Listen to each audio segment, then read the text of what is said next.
काल परवा जी आपल्या भागामध्ये गारपीट झाली ना, गारपीट म्हणजे अवकाळी आली आणि अवकाळीमध्ये जे काही वारा, गारा आणि 4 थेंब पडले ना, त्यामुळं अक्षरशः आंबा पिकाचं, केळी पिकाचं खूप मोठं नुकसान झालं. अक्षरशः ती जमीन उद्ध्वस्त झालं. पण आता सगळ्यात महत्त्वाचा प्रश्न तो म्हणजे ऊस उत्पादक जे शेतकरी आहेत ना, तर त्यांच्या ऊसाची अवस्था त्यांच्या शेतामध्ये जाऊन जर बघितली ना, तर अक्षरशः इतकी बेकार अवस्था झालेली आहे ना. आता आपण हे बघताय तुम्ही की अक्षरशः पान म्हणून राहिलेलं नाही बघा, फक्त या नुसत्या सनकाड्या शिल्लक आहेत.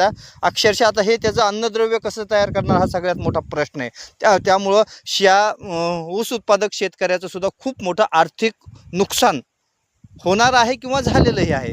आपण आता या सगळ्या पिकाचे पंचनामे झाले, पण या पिकाचा पंचनामा होणार का नाही हा शेतकऱ्यापुढं पडलेला सगळ्यात मोठा प्रश्न आहे. आता आपण बघतोय अक्षरशः नेमकं हे पीक नेमकं कशाचं हेच समजत नाही, अशा अवस्था म्हणजे या ठिकाणी झालेली आहे. याला पान म्हणून शिल्लक नाही, सगळ्या पानाच्या झिरमाळ्या झाल्यासारख्या झाल्यात बघा. जेव्हा जेव्हा शेतकऱ्यावर असं संकट येतं ना, तेव्हा तेव्हा शेतकरी फक्त सरकारकडंच आशा लावून बसतो. त्यामुळं आम्हाला सुद्धा आशा आहे की आमच्याही ऊस पिकाचे पंचनामे करून आम्हाला सुद्धा आर्थिक सहकार्य किंवा आर्थिक मदत करावी ही महाराष्ट्र शासनाला विनंती.